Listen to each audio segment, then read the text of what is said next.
Simpson report on the Opium War.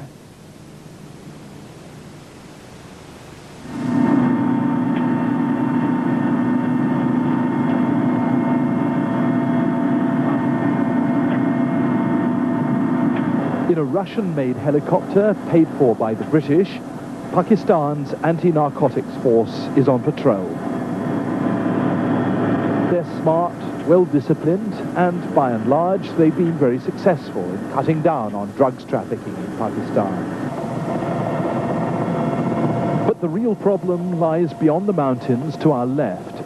That's the Afghan border. And Afghanistan nowadays is a kind of black hole without law or political control over large stretches of it.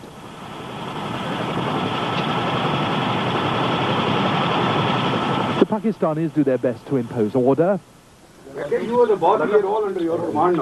a proper sense of priorities on this wild frontier of theirs.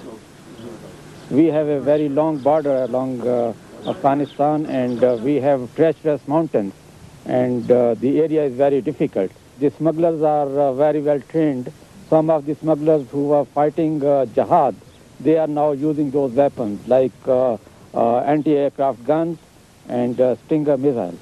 Afghanistan is one of the biggest producers of opiates in the world. It accounts for something like 70% of the heroin supplied to Western Europe. I think the scale of it has only come to everybody's attention very recently. There's been a massive increase.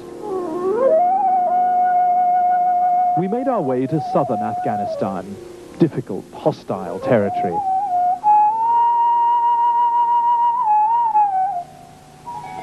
Most of the country's opium and heroin is produced here.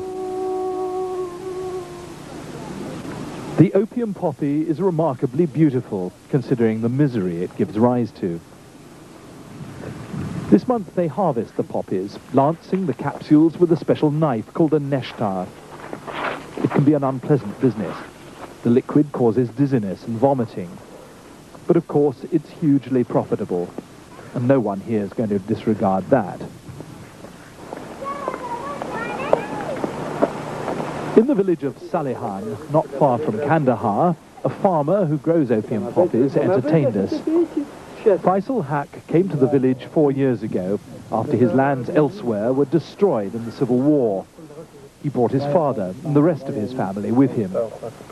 He feels he's got no alternative but to grow poppies. By growing wheat and other crops, we don't get enough. It's not only bread we need meat, sugar, tea and clothes. But when you're poor, you can't afford these things. That's why we grow poppies. We need to get our cash.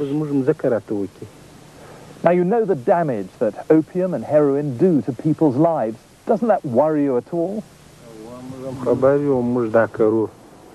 Of course we understand how harmful it is. It is not our responsibility. If no one's concerned about us, why should we be concerned about them?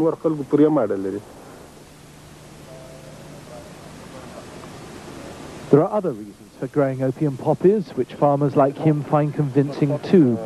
In purely agricultural terms, it's a good crop to plant.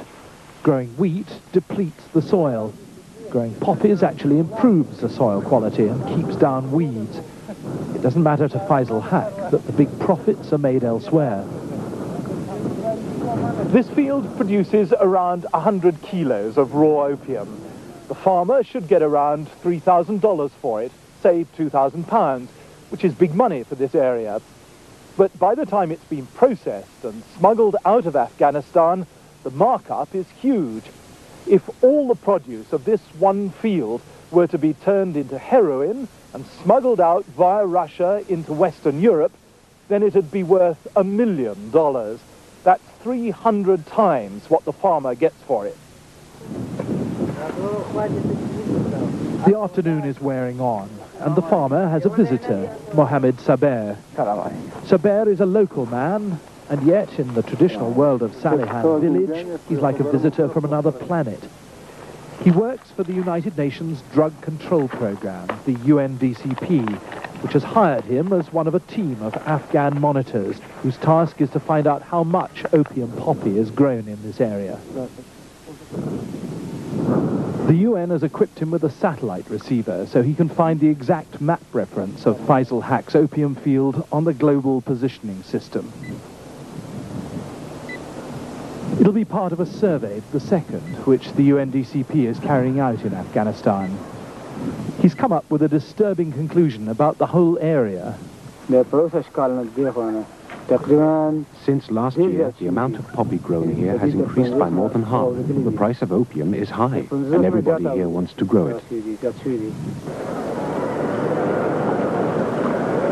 Just 40 minutes away is the city of Kandahar, the political and administrative center of the ultra-fundamentalist Taliban movement.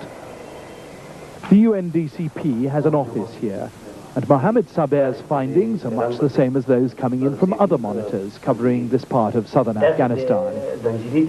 The production of opium and heroin this year will clearly be far higher even than in 1995. And yet the whole area is directly under the control of the Taliban, who, when they stormed across the country 18 months ago, promised to root out the opium poppy once and for all. Pakistan and the Americans believed them and gave the Taliban their tacit support. Instead, the Taliban have presided over an unparalleled increase in drugs production. At least they're frank about it.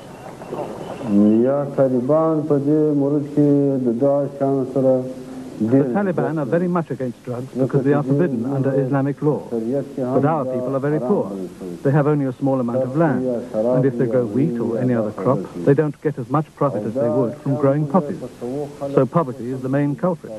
But at the moment, we are too busy with our struggle to tackle the problem. Taliban's enemies, the government based in Kabul, simply don't accept that. Drug traffickers have successfully infiltrated the Taliban. The international mafia and those who were trafficking drugs outside Afghanistan are now part of the Taliban movement. In the past, the special equipment for transporting and processing heroin was based outside the country. But when the Taliban came in, they brought all this machinery to provinces and other parts which they control. Now it's all organized. Yet that wasn't entirely our impression. A single padlock secures the door of a warehouse in the center of Kandahar, where the Taliban keep the opium and heroin they confiscate. We estimated that the contents of the store would be worth something like £70 million, $100 million, on the streets of Western Europe.